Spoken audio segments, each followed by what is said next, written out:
I am absolutely thrilled to have you here today because we're diving into something incredibly powerful. We're going to unpack the actionable habits and really the fundamental mindset shifts that put you in complete control of your wealth. And we'll do it step by step, breaking down the exact blueprint that separates financial stress from true financial independence. So settle in, maybe grab a notebook if you need one, and let's get started. Section 1. The Great Planning Paradox.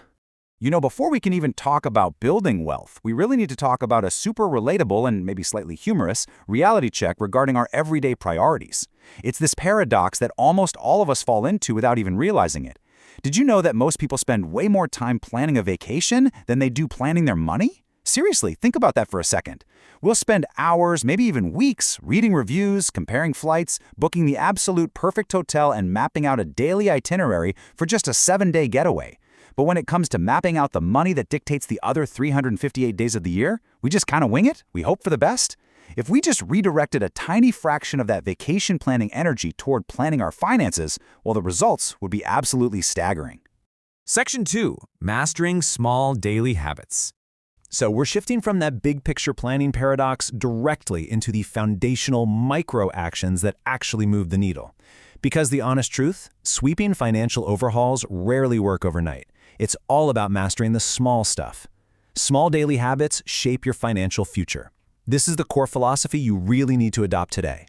Your ultimate financial destination isn't usually determined by winning the lottery or inheriting some massive fortune. Nope. It's built on tiny, seemingly insignificant, everyday choices.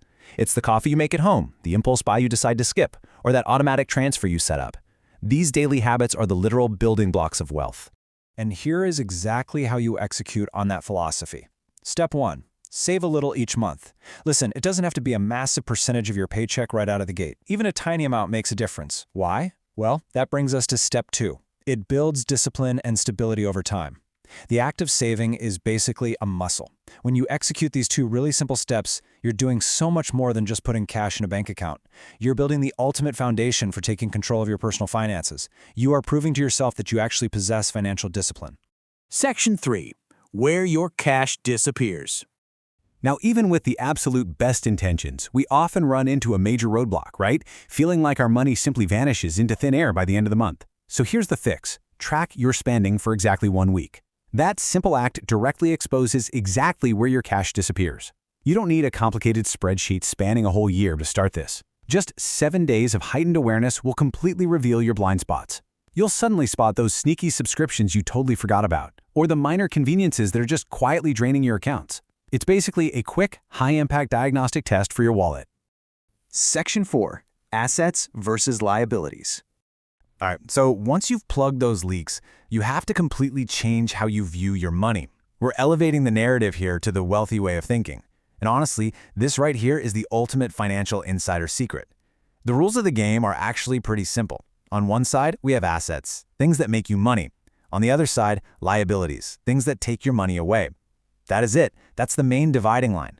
So many wealthy people build their immense success simply by relentlessly focusing on acquiring assets rather than accumulating liabilities. Instead of buying things that just depreciate and drain their resources, they buy things that put money back into their pockets. It's a fundamental shift from just consuming stuff to actually accumulating value. Section 5. The high-income skill. Of course, to actually buy those assets, you need capital, right? You can only cut your expenses so much, but your earning potential? That is practically limitless. So we really have 2 paths before us. On one side, learning one high-income skill. On the other side, waiting for a salary raise. Contrasting these 2 paths shows a pretty stark reality. Waiting around for an annual 3% cost of living raise is a completely passive strategy. It essentially leaves your entire financial destiny in someone else's hands. But actively choosing to learn a high-income skill, that puts you right in the driver's seat. It increases your earning power infinitely faster than just waiting around and hoping your boss notices your hard work. Section 6. True financial freedom. So why are we doing all of this? Why build discipline, track our spending, buy assets, and learn new skills? Well, let's clearly define what all this hard work actually leads to. Financial freedom starts the exact moment your money begins working for you, generating more money instead of you having to trade your precious time and energy to work for money every single day.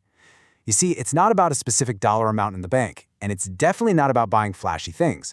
It is the ultimate crossover point where your assets take over the heavy lifting of your life. So, I'll leave you with this final thought. Is your money working for you, or are you working for it? I really challenge you to look closely at your own habits, apply the core principles we've covered today, and completely flip the script on your financial future. Thank you so much for joining me on this explainer. Now get out there and make your money work for you.